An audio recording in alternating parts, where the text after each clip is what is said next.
So the first verse says, Ye Shastra Vidhim Utsrijya Yajante Shraddhaya Anvitaha Tesham Nishtha Tu Ka Krishna Satvamaho Satvamaha Rajas Tamaha. So he says those people, ye means those people who Shastra Vidhim Utsrijya. That means giving up the vidhi of the Shastra, meaning not following exactly the vidhi of the Shastra. Yajante, that means they do yagya, they do puja. Shraddha anvitaha. So Shraddhaya means with Shraddha, anvitaha means full of. So he's talking about people who have Shraddha and they want to do the right rituals in in accordance with the Shruti, with the Ved, but they do not do so. Maybe because they don't know, maybe because they don't have the full knowledge. They have Shraddha, but they are not able to do the rituals exactly as specified in the Ved. So for these people, Tesham, Nishtha tu ka Krishna. The Krishna, what is their Nishtha? Is it Sattvam? Is it Rajas or Tamas? So Sattvam or Rajas or Tamas? So this is the question he's asking. I don't think I shared this with you while I was talking. I think I'm still jet lagged, so I'm sorry. So this is the verse. Arjuna Uvacha. Arjun said, Ye Shastra Vidhim Utsrijya Yajante Shraddhaya Anvitaha Tesham Nishtha Tu Ka Krishna Satvamaha Rajastamaha. Okay. So he's asking them the question. He's asking Krishna Bhagavan the question that how would you classify their Shraddha? And Krishna Bhagavan, takes this opportunity to tell him about Shraddha, what Shraddha is. Because he figures out that Arjun doesn't really understand Shraddha because by his question. So he says, okay, let me not just answer this question directly, but let me tell you about Shraddha. Because when you say they do it with Shraddha, what does it mean? What are the different kinds of Shraddha?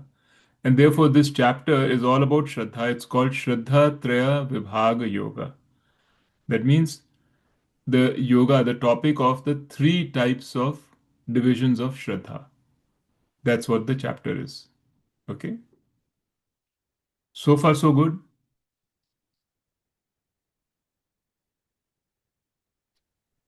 What does the question mean that they perform the ritual of giving up? Like, I don't quite What it understand. means They is have that, Shraddha, but they're not doing the ritual properly. right. So if you have to do a ritual according to the Ved, then there are some very strict injunctions, how you have to do the ritual. The fire has to be this kind, it Um, has to burn at this intensity, it should be this color. This is the mantras, they should be set in this tone, these many priests should be there. All this is very nicely specified. So people can do the rituals, हम बैठे बैठे हम हनुमान चालीसा पढ़ लेते हैं या कुछ कर लेते हैं. We can say all these things which are there in the Ved, but we do it sort of casually. In the sense, we don't pay attention to the pronunciation of the words, we don't pay attention to what the Jyoti is looking like, all of that, but we just do it. But we have Shraddha in our mind, so we do it. We don't follow the Ved, but we do it with Shraddha. mm, So he was trying to find out, he was trying to ask him, what does that mean? Like, is that good? Is that bad? Is that okay? Is that does it reflect sattva? Does it reflect rajas? Does it reflect tamas? That's what he was asking. mm, And in this particular case, when he says, we've learned about sattva, rajas, tamas before as components of Maya, as parts of Maya, but here it means differently. Here, sattva, rajas, tamas means your attitude, the state of your mind when you're doing these things, when you're doing something. So, sattva means doing something the right way, which should be encouraged. For example, he says, if you're doing rituals, if you sattvic ritual would mean You're doing it without an expectation of material return. You're doing it because you want antakarna shuddhi, which is the definition of Karam Yoga. So when you do a ritual from that perspective, you say it is sattvic. You should continue to do rituals like this. A Rajasic ritual is doing it in a way which is not necessarily right, but you don't have to urgently repair it. So Rajasic ritual in this case would be I'm doing it with an expectation of a return. I want some wealth, I want some children, I want something else, so I'm doing this ritual. And the tamasic way of the ritual would be you're doing it so wrong that you have to repair it immediately. So a tamasic way of doing the ritual would be to say I'm doing this ritual to gain certain powers, to gain some black magic, so that I can dominate somebody else. I can hurt somebody else. I want a weapon so that I can use it to kill my enemy, for example. So that is a tamasic way of doing the same ritual. So the same ritual can be done with three expectations, three different ways of doing a ritual. And this ritual is just a illustration. It means there are three ways in which you can approach life. And your Shraddha will determine which way you're approaching life. Are you approaching it by working hard and doing all the things in order to to gain some power with which uh, you're going to hurt others? Are you going doing it so that you want to gain powers to meet your own desires without hurting others? Or are you doing it in order to gain antakarna shuddhi? So these are three states of mind. And if your state of mind is to gain antakarna shuddhi, that is called sattvic. If it's the middle one, it's called rajasic. And if it's the first one, it's called tamasic. So in this section of the Gita, in chapter 17 and through a big portion of chapter 18, Bhagwan Krishna condenses the teachings and classifies into these three to make it easier for us to remember. It nails it down. It says, yeah, the right way to do a ritual is sattvic, and sattvic is without expectation of return. That also happens to be Karam Yoga. So that's exactly consistent with everything he has talked about, but he just brings it home. That's why this is sort of a summarization of the things that we have learned in the Gita. And we also know that very often we do things with Rajasic and Tamasic tendencies as well. Very often we do things to meet specific material desires, and very often we do them because we are upset at somebody else and we want to harm somebody else. So we work hard, with vengeance or something like that. That's tamasic, and that he says you should try to get rid of right away. Rajasic is hard to get rid of because till some desires are met, you can't move to sattvic. But tamasic you should get rid of right now. So we go from tamasic to rajasic to sattvic. And this is just a matter of state of mind. That's what he means. That's what this whole section, this whole chapter is about. The three ways. The and the underlying thing is Shraddha. So what is interesting here is now, after this, in the next two, three verses, he starts defining what Shraddha is and how Shraddha plays into all of these things. So it's my Shraddha which will tell me what kind of ritual am I performing. If my Shraddha is Sattvic, I will do Sattvic things. I will eat Sattvic foods. I will do Sattvic puja, that kind of thing. So Shraddha he has placed Shraddha as the fundamental of everything. It's what your Shraddha is, so you are. Okay? So let's go to the next verse. So how Shri Bhagwan answers Arjun's question. So Shri Bhagwan uvacha Trividha bhavati shraddha dehinam sa swabhavaja. Here. Satviki rajasi chaiva tamasi cheti tam shrunu. So Trividha means three types. Bhavati exists. Three types of Shraddhaya, three types of Shraddha exist. Dehinam, in humans, in the Dehis, in the humans. Sa Swabhavaja. And that Shraddha is Swabhavaja. Ja means when you add anything in the end with the Ja, it means it's born out of. So that Shraddha is born out of Swabhav. That means your own nature. It's born out of your mind. Satviki, Rajasi, Chaiva, Tamasi, Cheti, Tamshanu. So it is the three types are Satvik, Rajasic, and also Tamasic. Cha iti. These are the three types. This Tamshanu. Please listen. Listen to me as I'm saying these things to you. You know, that's what he's saying. So he is now defining Shraddha. And he's saying, basically, Swamiji has given a good commentary on this. He says, let me make sure before I cut this off.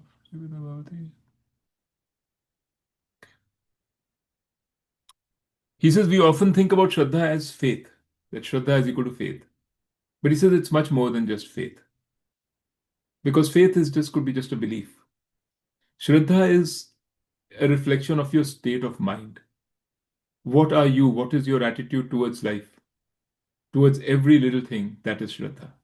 So Shraddha reflects in every part of you, not just in your belief in God or not. So belief could be, I have one belief and then I have another belief and so on. But Shraddha is much more than that. So Shraddha would mean, for example, that it's my Shraddha right now that I want to be a good person, sattvic person, and I want to get antakarna shuddhi. That Shraddha will reflect in everything. It will reflect in how you pray. It will reflect in how you behave with other people. It will reflect in how you work. It will reflect in what you eat. All of these things. It will reflect in what you say and how you speak. It will reflect in the disciplines that you have for your body, for example, your cleanliness, your approach to your body. Um, so that's there's a thing called the sattvic shraddha, which you can sense it, you can see, you can think about people who are sattvic or gurus and all that, and you can see how they behave, and that shraddha, that sattvic shraddha comes out in every interaction of theirs. Similarly, the other extreme, tamasic, you can see that too.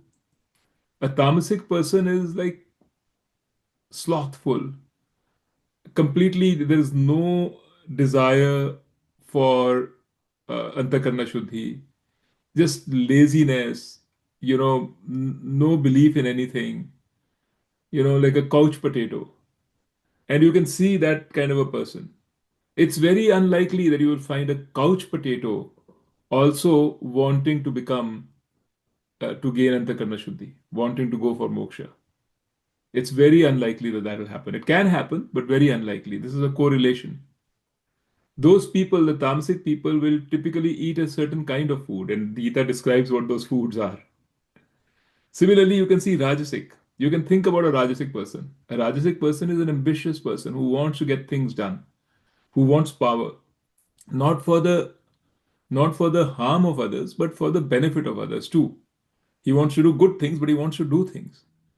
A good CEO, for example, might be a Rajasic person. And even say, for example, Swami Dayanand Saraswati, I feel had strong Rajasic traits in him. He was Sattvic, but he had strong Rajasic traits. That is why he set up institutions and did all of the. He created, wrote these books, even wrote the book that I'm reading from. Right, that's a Rajasic trait. You want to do things, and you can see how they are and what their habits are, what their tendencies are, what they like, what they would like to eat. All of these things, you can get a sense of what Rajasic person would be like. So underlying these three, Bhagavan Krishna says is Shraddha. What is your Shraddha? Your Shraddha dictates every aspect of your life. And to say that I don't have Shraddha is not right. Everybody has Shraddha. It's just a question of what that Shraddha is. So in a way, you can say Shraddha is your essential value structure. What are your values?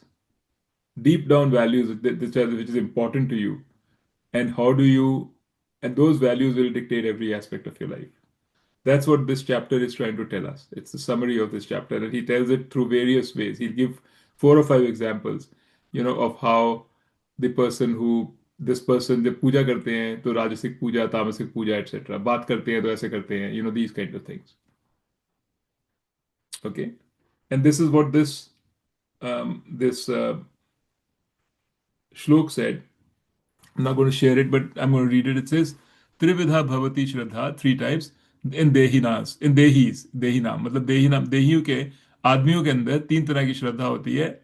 सा, that Shraddha, स्वभावजा, that is स्वभाव से जन्मी. That means it is janmi from your, it is birthed out of your attitude of your mind, your own subhav. And the important thing here is that it is not a constant. Just like your attitude of mind can change, your mind can change, your shraddha will also change. So that is why Gita is important, because you should recognize in you what is tamasic and then change it to rajasic and then ultimately change it to sattvic. You can do that. Your shraddha can change. That is why that's the purpose of Shastra, is to change your Shraddha or your attitude from Tamasic to Sattvic. And this is not Vedanta. Remember, this is Veda Purva. Because Vedanta doesn't talk about Tamasic, Rajasic, Sattvic. Vedanta says whether you're Tamasic, Rajasic, or Sattvic, you are Brahman. It is not, you don't have to be Sattvic to be Brahman. But Vedanta recognizes that it is much easier for a sattvic person to understand this fact that I'm Brahman, to internalize it, than for a tamasic person. That is why it's important to go from tamasic to sattvic. That is the whole purpose of Karam Yoga, of all the sadhanas. Okay? Because you can see for yourself. We've been hearing this, I am Brahman all the time. But does it really make a difference? It makes some difference. But isn't our mind still anxious? Aren't we riddled with all these other things? Why, why is that? Um, why is the pramana not working? Vedanta is a pramana, and you have Shraddha, and Vedanta says, this is true, you're Brahman. Why is it not working 100%? It's because our mind is not ready. Our mind is riddled with all kinds of habits and anxieties and problems. So we have to work on our mind. It's very, very important, because otherwise everything is theory. That's the idea of the Gita.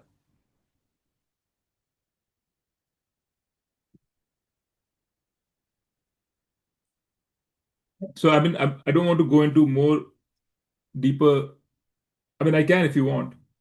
We can go to the other verses, but I would rather we do it next time, because I'm also tired and jet lagged, but also because I think we can discuss. We can just talk about all of this, whatever is in your mind.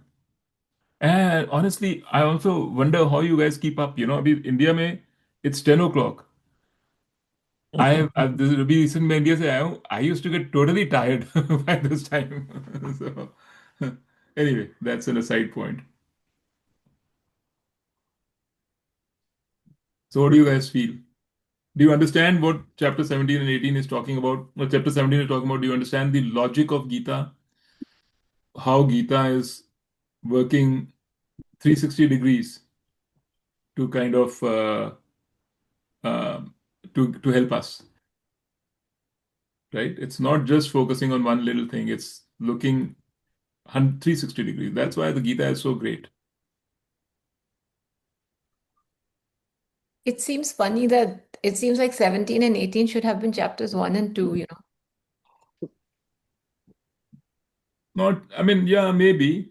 I also used to think so, but I'm not sure, because I think the way that Shastras in general work is that they start by a synopsis, summary, and then they go deeper into each one. So they cover the whole thing. Like, I mean, even if you look at the Upanishads, there'll be like three chapters typically. Right in the beginning, they'll tell you the whole thing. Mm. And if you're ready and you're done with it, fine. If you're not, then they'll say the whole thing again in more depth. Then they'll say it in one more round, a little deeper. That's a pretty, it's called the pyramid way. A lot of consulting firms, including where I used to work, use that method to explain things. So you Because start you give an start at executive the summary at the pinnacle. front. Yeah, you start Yeah. with an executive summary. People don't have patience. They want to know, what are you going to say? And then once they got it, then they say, okay, okay, now let's go deeper. So that's how Gita works, through an executive summary.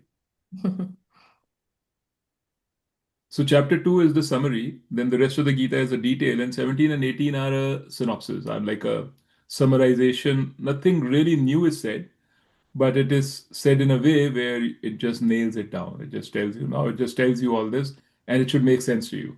Because if you hadn't gone through the chapters before, it would not have made sense to you. You know, why is this Satvik and why is this Rajasic? Like, why is it important to have to work without leaning for results? Why should that be Satvik? You know that now by now. So he's just kind of reinforcing it.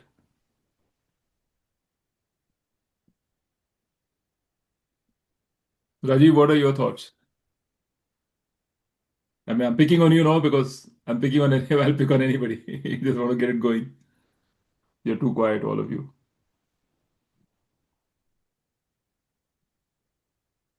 Rajiv, you're muted. Yeah, so I had a related question already. I mean, as you know, you mentioned about summary and summarization. I was just going to ask you today, is it possible to get, summarized text? Because I see you, reading the Sanskrit part and then summary of, what The it talks translation. about. Yeah. To me personally, I think that would be very helpful I because, can share that with you. I have no problem.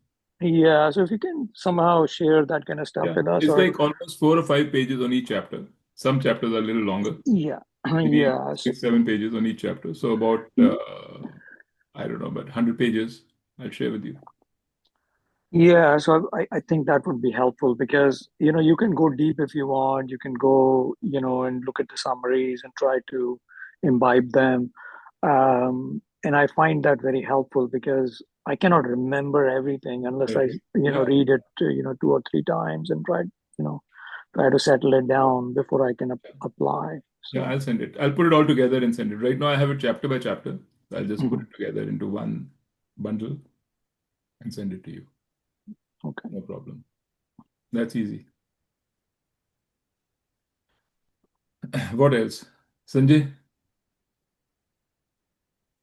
नहीं मेरा तो वही है भाई theory reading reading going through all these lectures and it's a difficult job for me, Hmm. time shortage, but my focus is on you know practical things.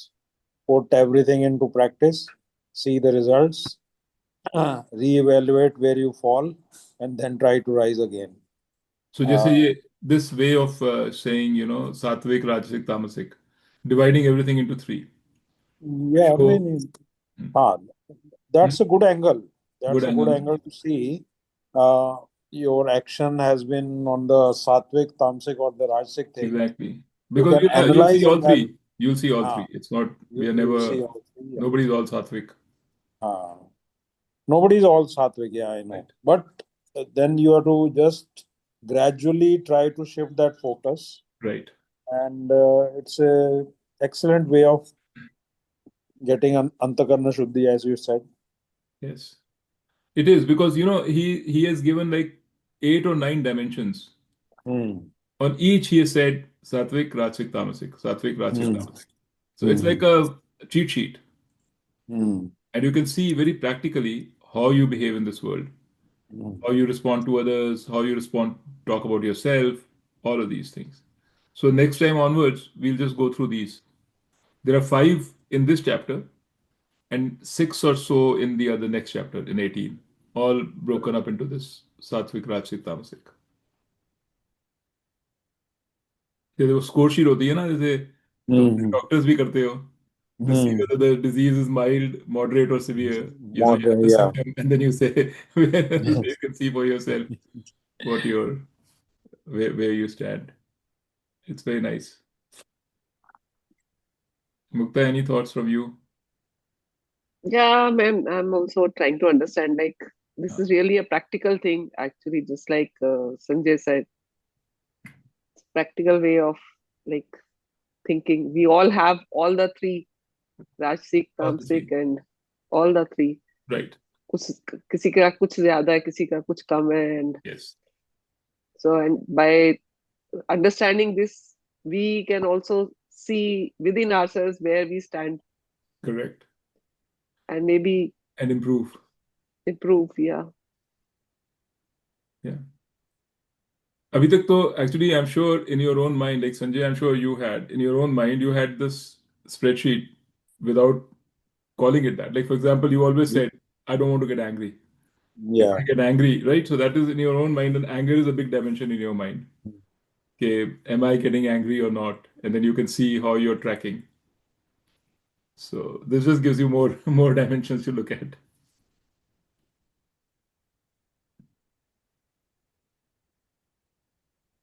But I think for the first time in Gita, the it has referred to the Vedas part of it directly. I mean, like you Hmm. explained, or maybe you explained it with reference to Vedas, Correct. the Mimamsa part, or if that is, if I'm correctly saying it. Yeah, it's no, Valerie, it is referred to that part. Like whenever it talks about, say, in Karam chapter 8, it was talking about how the self, the jiva, it Mhm. migrates. It migrates out of the body, and there are two parts. It takes the Yeah, southern yeah. part and the northern part. All that is Vedas. All Okay. whenever we are talking about, the jiva Mm-hmm, mm-hmm. and the journey of the jiva and things like that, it is more Veda related. Veda, Because okay. Ved doesn't say that the jiva is equal to, I mean, the Purv part of the Ved, the Purva Mimamsa doesn't say that jiva is equal to Ishwar or jiva is equal to Brahman. It creates a distinction between the two. It says Mm, that the jiva is subject to laws of karma mm, and the laws of dharma, and Ishwar is the adjudicator of the law of karma and dharma. He is the phaladata, provides the phal. So actually, wherever that comes in, that is much more, it's leaning towards the early part of the Ved. So Gita covers the whole gamut, but Gita doesn't go into the details of the what the Veds say. So Veds mm. are much more detailed. They are huge. So they will Yeah. tell you exactly what mantra to do when. Who are the देवताज Indradev को ऐसे पूजना चाहिए और वरुणी जो है उसको ऐसे पूजना चाहिए उसको ऐसे करना चाहिए. That's a very detailed description of all the rituals that you have to do. Like what ritual should you do when somebody dies, when somebody gets married, when somebody is born, when gets a mundan? What are the Mm-hmm. rituals to be done? Who is to be, invoked? So all those details, Gita doesn't get into. That's a lot, but it touches on the overall philosophy. The overall philosophy of the previous part of the Vedas is that there is something called dharma, and when you follow the dharma, you get good adrishta phalam, and when you don't follow the dharma, you get bad adrishta phalam. That philosophy it takes and uses that in its teachings. Right? It always says that. It's been saying that अच्छे काम करने चाहिए and all that. So that's the underlying. But how? What is dharma exactly? What are the rituals involved in following the dharma? All that Gita doesn't get into because that's really detailed. I mean, I have also no idea. I mean, I have just a very Mm-hmm. basic idea about what those are.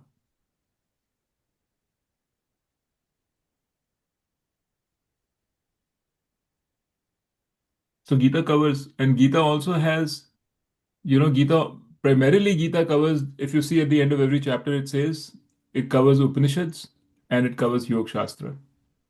So Yoga Shastra is the big thing where Yoga Shastra says look at your mind, look at your vrittis, control your vrittis, and things like that. So chapter 6, chapter 4, 5, Gita talks a lot about that too. So वो योग शास्त्र में जाती है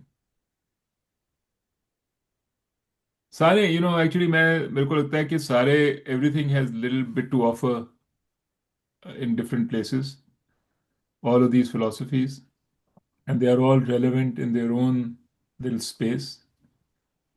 Um, but Vedanta seems to me like the one which is very much where it comes to knowledge, knowing yourself, the ultimate truth of yourself. That is all the domain of Vedanta.